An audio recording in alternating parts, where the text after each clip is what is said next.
are so many people working so hard and achieving so little. And that's the lack of correlation between inputs and outcomes.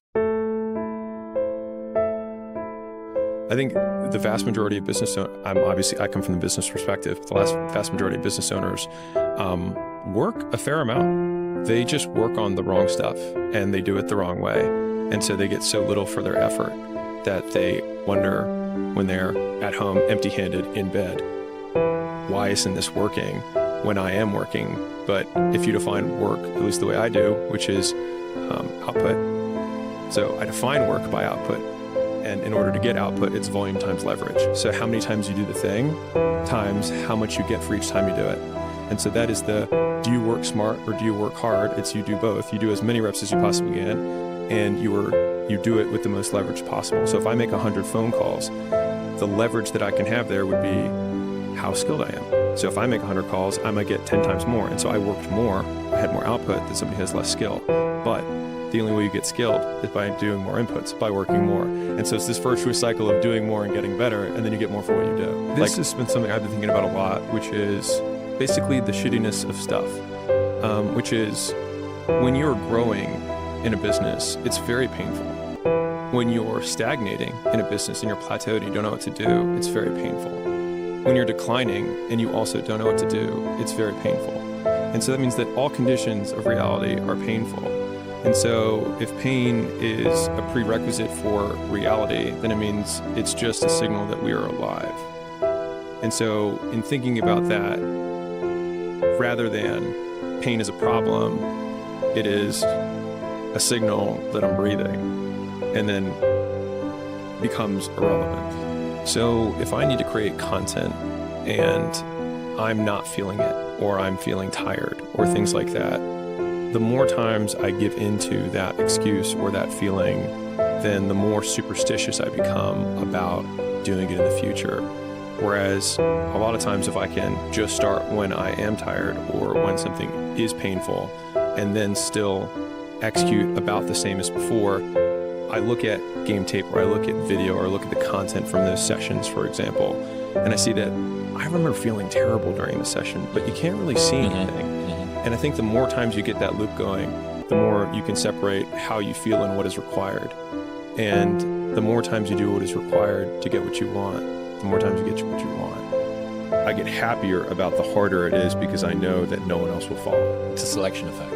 And I think if you can shift from this is hard to no one else will be able to do this, then it flips from being this thing that you're like, oh, poor me, to oh, poor everyone else who's gonna have to fucking try. People have a hard time just saying no to things because we have so many social niceties that we say, oh, I'm really busy, or it's a really bad time right now, or whatever it's. And I would encourage you, if you're listening to this, like, try saying no try actually telling the truth when you don't want to do something. Like, hey, do you want to go to this, to Sarah's birthday party? No. And they're like, what do you mean? You busy? Like, no, I'm not busy, but I don't want to go. It's jarring to people when you're just honest. Why a lot of my little like personal hacks of waking up and then trying to shrink the time between when I wake up and when I start working, and shrinking the time between one task and the next task. Like, you don't need to take 30 minutes of getting ready to start working.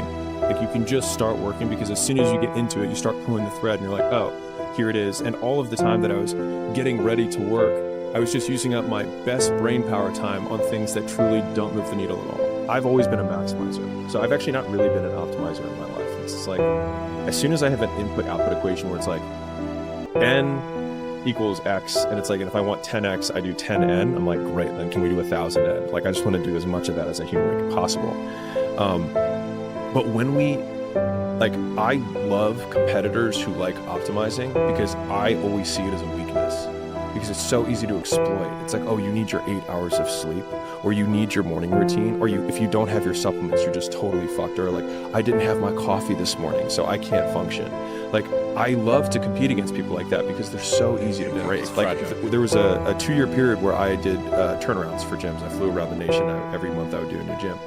I ate out of gas stations, and I ate gas station food, and I gained weight during that period of time. And it was for then and not forever, and I'm in shape now, and so whatever, who cares? So I want to open up my 7th, 8th, 9th, and 10th location, and I have the spots picked out. And I'm already working all of the hours that I'm awake. And I've already given up Saturdays. So the only thing that I have left is like Sundays and evenings. And so I am no longer going to be watching any football, and I'm no longer going to have Netflix at all. And that is what I'm giving up for 7, 8, 9, 10. And I remember just making this video of like, that's what I'm sacrificing. And I think a lot of people create these to-do lists when, in my experience, it's been so much more useful to write down all the things that I'm willing to sacrifice. Because if you sacrifice everything, there's nothing left than to do the one thing that matters. And I think Jerry Seinfeld talks about this from a writing perspective. He says that every day, no matter what, he sits down and he writes for 2 hours. Now, he doesn't have to write, but he's not allowed to do anything else. And so he can sit there, but there's nothing else to do except for write jokes. And so I think a lot about that from a climb perspective, which is like most of everyone who's listening to this who isn't achieving what they want is fucked with their time. They think that they're spending all their time working, but your output, like you don't even know how to work. I'm being really real with you. Like you think you know how to work, you don't know how to work. Like the amount of output, like, and I'll measure this by like, what is your output? It's probably not as high as you think. And so rather than trying to learn all these productivity hacks, the ultimate productivity hack is no. N-O. So you stop doing shit. And then when you create space, then you can fill it with the thing that matters. But trying to add on more to your schedule of all the things that you're not willing to sacrifice is the very reason that you're not doing what you need to do.